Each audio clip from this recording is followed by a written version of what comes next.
Good evening, and welcome to Conversations with Entrepreneurs. I am your host tonight, Alethea Brown from Mahogany Productions, and I'm joined with my co-host. Let's start with you tonight, Chanel. Hey guys, Chanel Varner with Moonglade Travel coming from you live from Mexico. She rubbed that one in, Julie. Yeah. Julie. Hello, everybody. Julie Logan, owner of Popcorn Heaven Steel Creek, right here in Charlotte, North Carolina. Me too, Julie. Me too. So, ladies, tonight we're missing our fellows. What we want to discuss is the fact that entrepreneurship can start at any age. And so I wanted us to tackle this topic because we've seen over the course of the pandemic, entrepreneurs are coming from every age group. Teenagers, which is great. You have parents that are motivating you and allowing you to pursue those dreams early on. But then also you have middle-aged people and everything. So we want to kind of talk about why people shouldn't be discouraged in trying to, step out there. I mean, I've seen some major entrepreneurs that everyone knows that's in Forbes magazines, and they said they need to start until it was 55, 60 years old. So it's never too late. So we're hoping that we get that message out to you today. So I'm gonna let Chanel give you your feedback on that, how you feel about it as far as the age groups. Yeah, I say never too late and never too early. I think we recently saw an article where it was some, 7, 12-year-old girls who opened up a brick and mortar business. I think that is just brilliant. I think we need to cultivate entrepreneurship, especially in youth. I have 3 small children and they come up with brilliant ideas all the time. And I think about, what if we're able to plant those seeds, but what if we're able to nurture that now? And what could that look like in 5, 10 years, to really be able to set up self-sufficiency and independence and breaking generational curses and getting out of poverty and so many more things that we could, help our youth do to set them up to be successful adult business owners or children business owners. I think it's brilliant. So even with my kids, when they come up with these ideas, I say, well, let's do it. You want my 11-year-old her fashion has always been on point. She would take her Barbie dolls and she liked the high knee socks. And she would cut the socks and make like a whole outfit. It would be like a skirt and like a crop top and a matching hat and matching all from one sock. I'm like, girl, this is no needle and thread, no sewing machine, no nothing. And I'm like, and this was just off she's no formal education, no nothing. So to be able to have that spark in her, and to be able to encourage and inspire and support her, who knows, she may be the next fashion designer known across the world. So I think as parents to see that in children, especially young children, to embrace that and to support and encourage entrepreneurship in children, because everybody is not going to 4-year college. Everybody doesn't need to have these big degrees from universities and this high student loan debt. Don't even get me started on that. That us adults are still paying off and not even reaping the benefits of it. So I think it's brilliant. I think we need to continue to support our youth. But even like you said, middle-aged, individuals are starting businesses, especially after last year with the pandemic.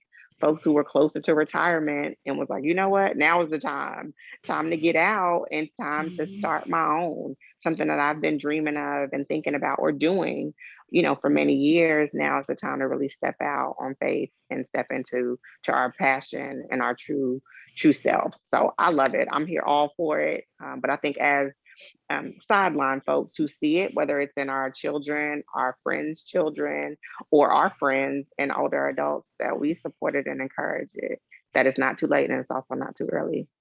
Yeah, I like that. Your daughter sounds like my daughter, Tassie, when she first got into her fashion. Yeah. She had Barbie dolls and she'd take little pieces of material and she made all types of lingerie All types on them and all that kind of stuff. So I can see both of them out there. Yeah. Their own style. And it's a lot of unknown Black artists out there. Tassie finds them for handbags and that was her theme for her birthday. Just everything was, Black made. Everything she had was Black made. I was like, okay, she did the research. Julie? So yeah, I definitely say there, you can start a business at any age. I will say though that there are some pros and cons to whatever age that you started in, whether you're young, you started at a young age. Of course, the pros is you've got a lot more energy, obviously, than you do when you started later in life. You have that a strong family support because you have your parents, right? Who's going to make sure that you're not being taken advantage of, from a financial perspective, that you're taken care of. And then when you're doing it at a later age, what I'll say, the pros is you got a little bit more security, if you will, more mature, if you will, probably not as much energy, but Right. but it really depends. And then too, the support from your family, how later in life when you do that can be there and could not be there, right? So there are pros and cons to whatever age you started at. I also think that it depends on, your family generation. If you come from a family of entrepreneurs, oh my God, then it's going to be in your blood, right? May not be as strong, but something there is going to give you that spark as an entrepreneur. To either start it early or later. I have recently found out that my great grandmother was an entrepreneur back in the I think way before 1930s or whatever. She used to have her gardens and where she's canned everything. She used to do it in glass jars, right? And just go sell them off to people. Just found that out about last week. Cousin of mine and my aunt did a write-up about it, about my great grandmother. And I told my sister when she shared it with me, I said, oh, well, I guess entrepreneurship is in our blood a little bit, right? It's trickled down just a little bit. But I'd say there's a lot of pros and cons depending on the age, good and bad, but it's just all about how you go about it, your approach. Anybody can be successful as an entrepreneur. I'm glad you brought that up, Julie, because I never really thought about it that way until you just said it. Raised in New York, we spent every summer in North Carolina with my grandmother. My grandparents were still sharecroppers, but they lived in the house that was near the fields. So the people that worked in the fields, my grandmother, she made the chicken for their lunch. She made the peach cobbler for their snacks. And then she sold them. And I just never thought about it. It's like, to me, it was like, okay, she getting her some side money because she can't work in the field because we there with her, but she did it every year. And I'm thinking, well, wow, Grandma was an entrepreneur. She didn't know it, and I just realized it. So it can be those little things that can be in your bloodline, and you just never even realize it. So it's the simple little different things. And that even goes to this day. It's the simple little different things. Like people look at them as hustles now. No, hustle is a business. Go ahead and try to get that a little bit more legit so you can qualify for extra stuff. But your hustle is your business. You just got to strengthen it to the point that you are secure enough to walk away from whatever job you're working to say, yes, this can maintain me just as well, if not better, than the corporate position that I have. I think that's real important, especially with the job market being so fickle. You definitely want to make sure you get that mapped out. But I definitely think that is, the route that people should go. Make sure that, it's sustaining you. And don't just go on a month or two, try to do it at least 6 months minimum to make sure it's and I also think younger folks are more of a risk taker, and just get in there and have no fear, right? Let's just do it. If it works, it works. If it don't, but when you become an adult and you have responsibilities like a roof over your head and a car and all that kind of stuff, you can't take as many risks. You can, but it still goes back to the point where if you have that desire and that passion inside of you, let nothing stop you, no matter what the age is, in going forward with it. Yeah, we said that on the show a lot of times too, is, people, if they can't see themselves doing it, then they can't see you doing it. Don't let those people talk you out of it. Absolutely. Yeah. Chanel, you can really say something. Because I think, I know you said, talking about your grandparents and great grandparents, that was a talent that we had. It's using your talent, it's using your passion. We talk a lot about passion, but and I know my sister-in-law is probably going to kill me, but I'm going to talk about her for a second because she's a serial entrepreneur. When I tell you the child is so creative and a spark, She thinks of something and she goes for it. And she's successful at it. And then it's like, oh, well, no, let's go this way or let's go this way and let's do something different. And she's creative about it.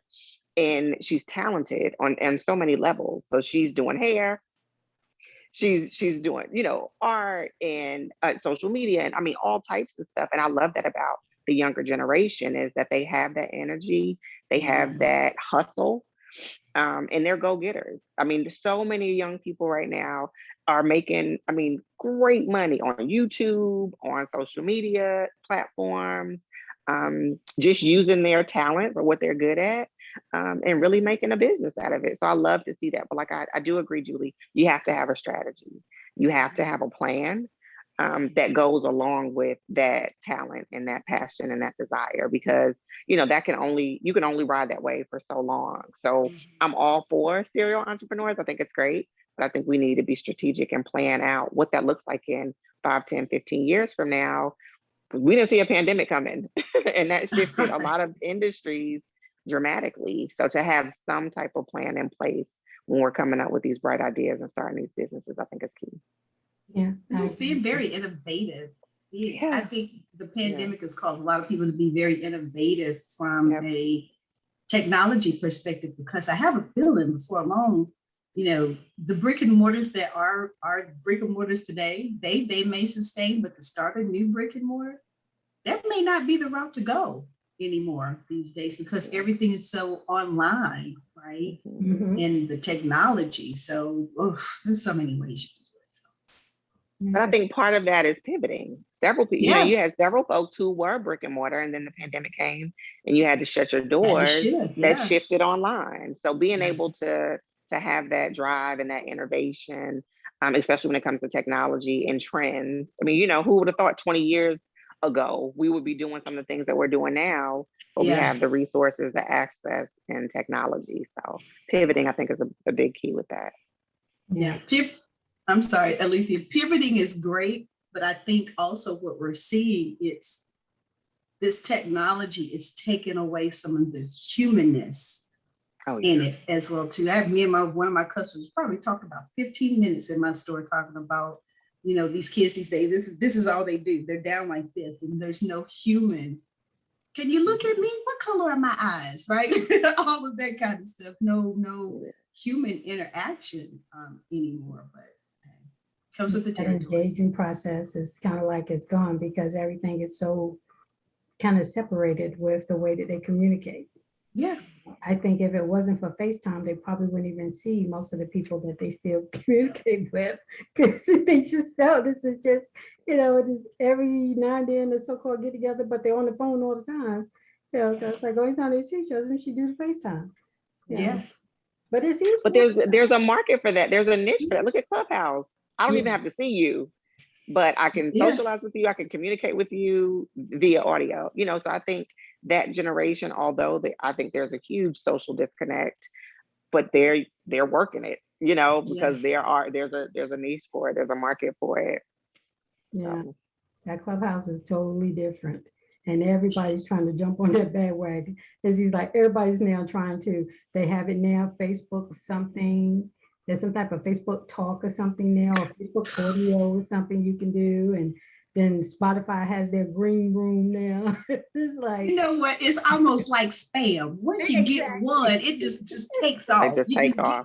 Spam everywhere. I'm like, you sign up for one email, next thing you know, you got 10 other emails. And I'm like, I didn't sign up for that. But anyway. And you dress me like, I request, no, Lika, then I don't recall. It's like, how are you emailing me? Like, where's all this stuff coming from? Right. Like, I was like, click. No, now Google's sending everybody spam. I got to look in the spam folder. Everything there. Yeah. So it's so much. But the next generation, they're on a technology level that, I mean, how long did it take before we got the gateway computers? That was a minute, right? Late 20s, like in my late 20s or something like that, Gateway came around, and then all you did was play the casino games on it and had AOL. Solitaire. Right. Well, it's a sign of the times. It's a response. Okay, what is the need now? What do you need right this second or right this moment? Or what are you going to need 5, 10 years from now? Okay, that's what we're going to get you. You know, I remember watching the Jetsons and thinking that flying cars and all of these robots and stuff like that was just like so far fetched. But look at us. I got a robot that'll sweep my floor. I don't even sweep my floor. I have a device that I could talk to and tell her to play music or to give me a recipe. You know, that's just kind of that's the future. So I think that's where these the creative minds are being innovative and trying to solve solutions or meet needs of now and tomorrow. Yeah. I love it. All up in everybody's business. Alexa. Everybody's. She's so nosy. Call so and so. Alexa, you there, girl? It's like that technology, but you know, it's the wave of the future. Yeah. And the pandemic has, like you were saying, has changed it, because I've seen articles where restaurants can't get employees. So now they're trying the robots. Mm-hmm. Is that robot gonna get my order right? Probably. But you know what? You still gonna have somebody to build the robot and to maintenance the robot and to troubleshoot the robot or whatever, you know, update it, all that stuff. So automation is real. Mm-hmm. However, there's still opportunities within that, you know, that area, that field too. Mm-hmm. So, and that's somebody's comfort zone too. So, you know, yeah. Technology, you may not be in the position or ready to jump out and, you know, be an entrepreneur in technology. But these jobs that are coming out for automation are good paying jobs. I don't know if they're union jobs, but I know they're good paying jobs. And some of them advance to 6 figures. Some of these guys around here that are doing those different things, they're making almost 6 figures or 6 figures. So, yeah. You know, even if it's not entrepreneurship, at least it is a living wage, right? A living wage, because that right there is getting hard to define. Is exactly what is the living wage? Like, how much do you need to maintain and still be able to put something aside of something? And when you decide to be an entrepreneur, that's something you also need to factor in. Where do I need to be at? What is my threshold? And how do I get there? And like Chanel said, you gotta get that strategy together. You know, that's imperative in anything. And marketing, you know your base. You know, who you're going to reach. Don't depend on your Facebook friend line, because that's not guaranteed. You do good if you get 5 people to like your post. So good luck. Good luck. That's a good point, Alicia, because I think about, you know, I have clients who are also business owners, and they are very, I'll say old school or traditional, but they're still successful and they're thriving. So although you have some folks who are very social and in certain niches or markets, there's still gaps there. Like you said, certain people miss that personal touch. They miss that connectivity. So that's an opportunity. You know what I mean? If you still have this talent and this craft and this passion, but you could deliver it in a different way, and there's an audience there for it, I think that's still an opportunity for businesses to be successful. So like you said, knowing who is your audience, if they exist, knowing what they like and don't like, and how you can fill the gap, I think is important. Yeah, I know for me, I've been having to kind of tinker around with press releases to kind of get a feel for what type of supporters I can get from my productions. And so I'm getting some interesting feedback from that. So that's another, you know, area. And you and Julie, you guys have secured that very well too, because both of you have been interviewed by different news stations in the area. And so how did that factor in and give people feel for the advantages of even being able to do that part? Either one of y'all. What do you mean? Can you expound on that a little bit more? So the actually having news coverage for your business and what you're doing. So, you know, how is that set up? How has that impacted your business? I know for me, it did. It actually brought more people into the store around that time, and of course, it fell off. The thing is, the trend that you're seeing, if you don't keep things in the forefront of people's mind, it can tend to, you know, shift to the back a little bit. So, in both of my interviews, and even with your with interviewing with you, Alethea, it brought the education, because a lot of people, one, didn't know that the store was there. So that was good for that. And then, the customers coming in to taste the product. So it really helped around the same time. But as I said, you got to keep stuff like that in the forefront of people, or it'll tend to go away. And Chanel, how was it for you? I want to say all of my media engagements, they actually reached out to me, praise God, because I am not a PR person at all. Yeah, same here, Chanel. They reached out to me. I mean, yeah. So I'm not writing press releases and all that stuff for my business, which is great. But however, I'm the outsource queen. I know my lane, and if it's not something that I'm good at, can do, or have the time for, I'm going to find somebody else who can. I think that's key in entrepreneurship. We talked about wearing so many hats and how we can easily burn out, but you got to know your strengths and stay in your lane. I think that's critical. But for me, same as Julie, we definitely got an influx of interest and calls, but a lot of it was just education and awareness.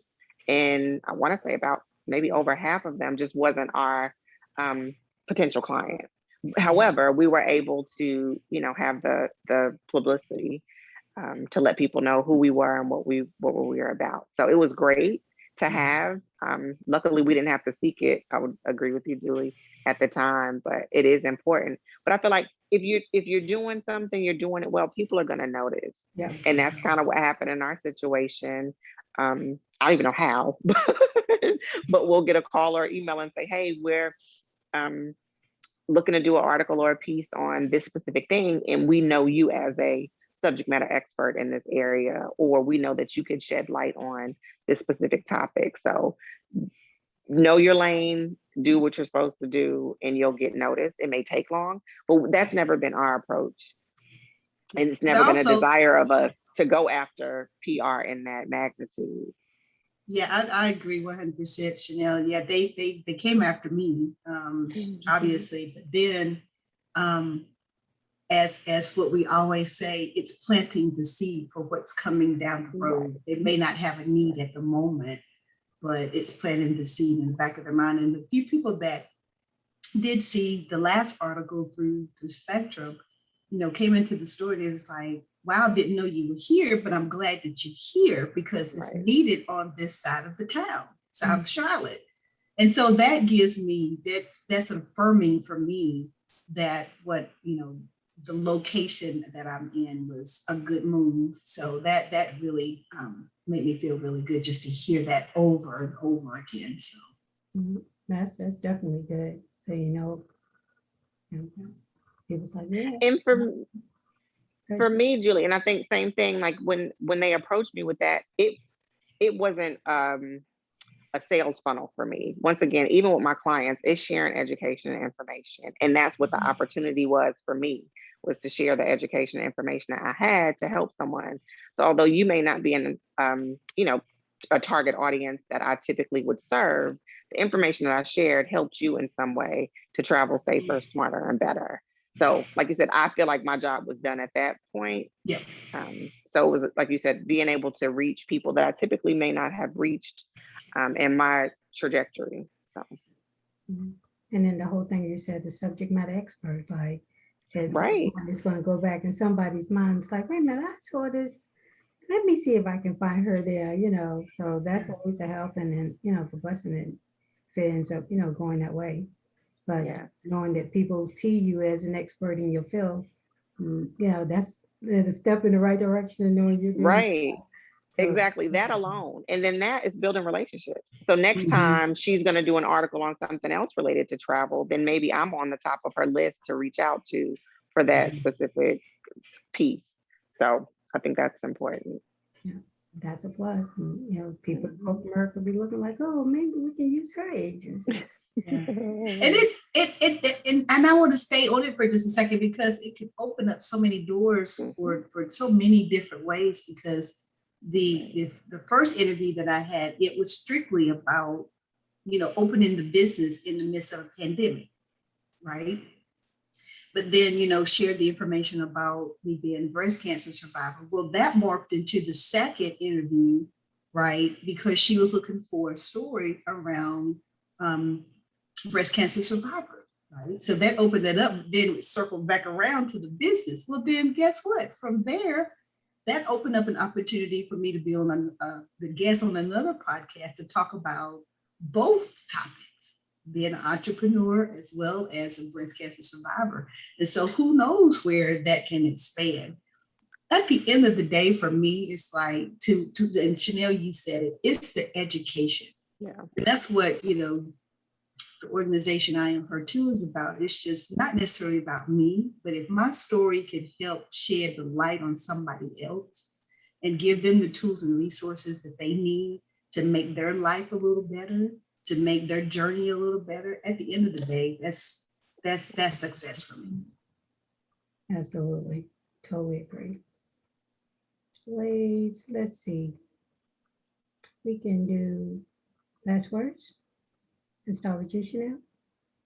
Sure. So I would just leave you all with, it's never too late. It's never too early to start a business. Follow your passion, follow your truth, follow your talents, and be great. Julie.